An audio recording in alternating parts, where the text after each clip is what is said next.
So you're a drummer, or you used to be a drummer, and you want to get back into it. That's where I am, and I've got a 7-step method which has got me back into drumming, loving playing, and full of hope for the things I can achieve and do in the future with my playing. Especially in a new situation that I wasn't in when I used to play more before. You might have absolutely tons of questions. What do I even practice? What resources do I buy? Do I need to get books? Should I do online courses? Where's the best place to find other drummers? And how do you even start? So let's get straight into number 1 and find what is the best path for us. Number 1, find your why. Why do you feel like you do right now? Why do you want to get back into drumming? What is it that you've missed about it? What do you want to be able to do that you couldn't once do?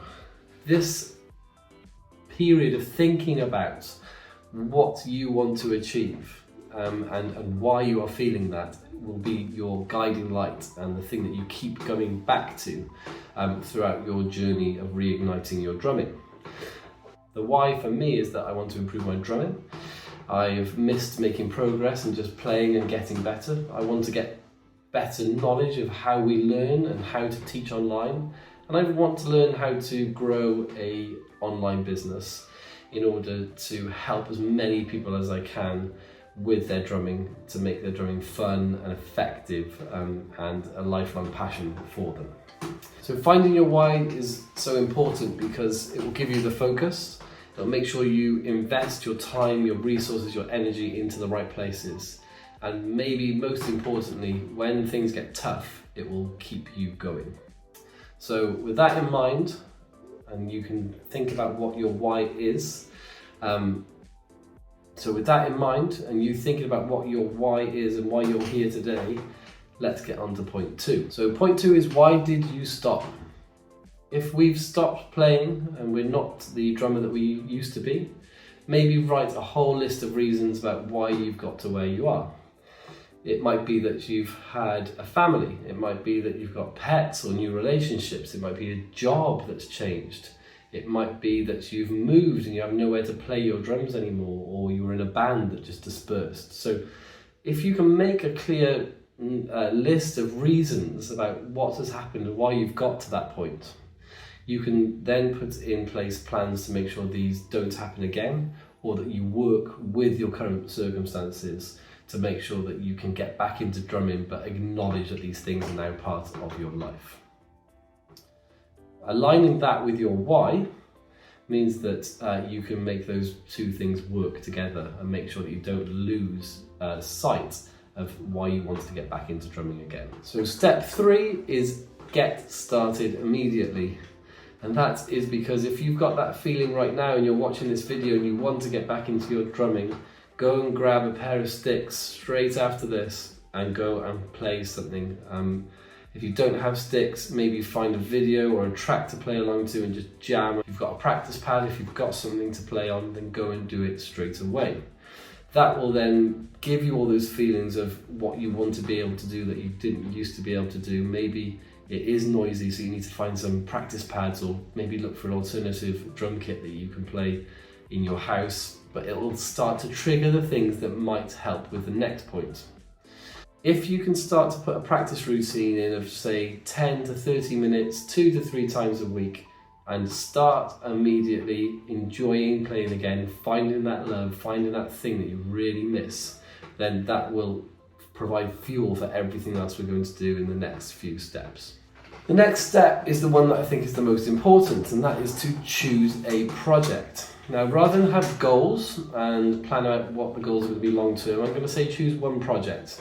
That could be to learn 5 jazz grooves. It could be to learn how to play linear fills. It could be to learn how to play in time with a metronome, or to complete a book like Tommy Igoe's Groove Essentials. Whatever your project is that you know has a clear endpoint, choose one and start to do that.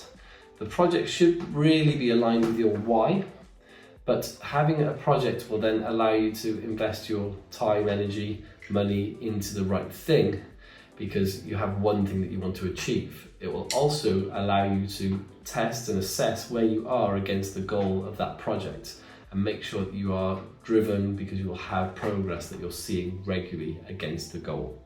So choose one project, one thing you want to achieve, do that, and then you just keep choosing new projects all the time.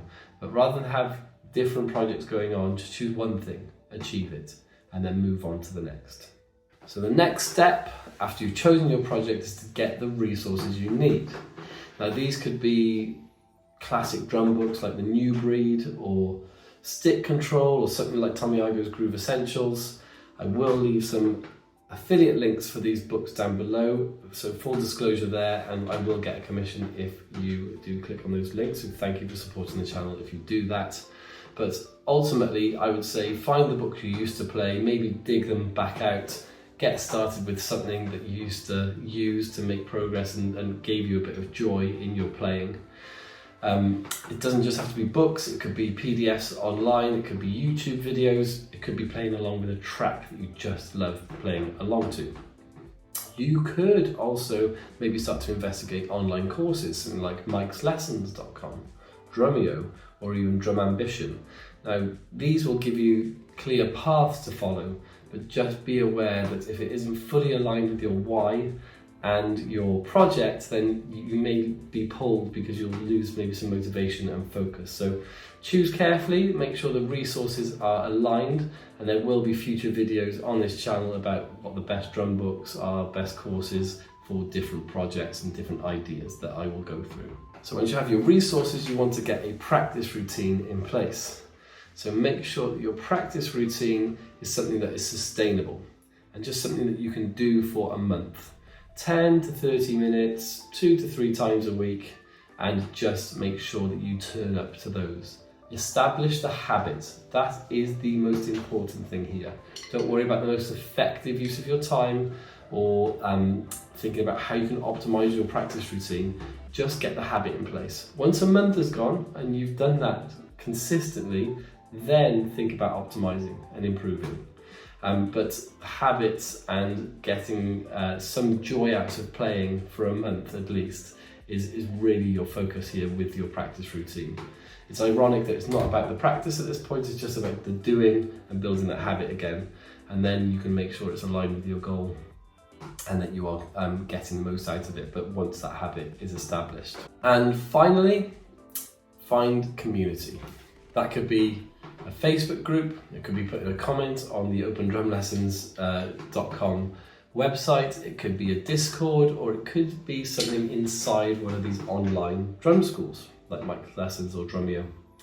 And you will find so much joy in sharing your wins, your struggles, and what you want to achieve with other drummers, because you will be connected and be able to drive along with other people. So I would really advise you to try and seek out where some Facebook, Discord, or online drum school communities are. Find one that fits you and start to share your journey and your progress and your project with them.